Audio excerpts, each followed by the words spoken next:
Esidembo via Mkenya mno. Elibo mumuri esiesi o occupy a position of influence.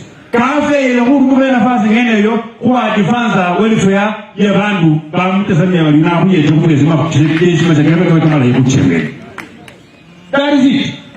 No is quite independence.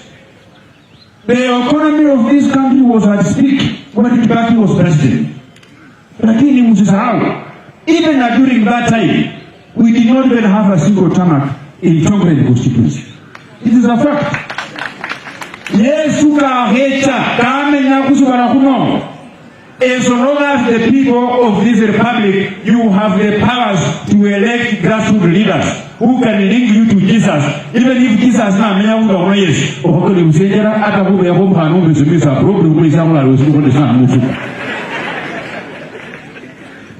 Mimi sitaki kuongea zaidi kupita hapa.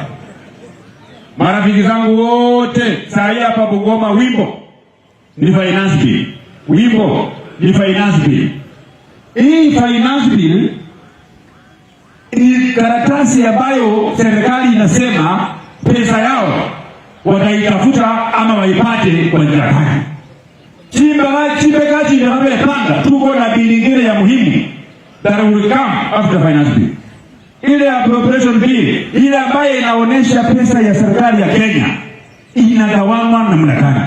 Enyewe mulile mtu ruyoka zeyo ticha faya ndaki milili ungakela bantu kinju biye mulira mulikanisana mulikani woshi woshi shauri yenu.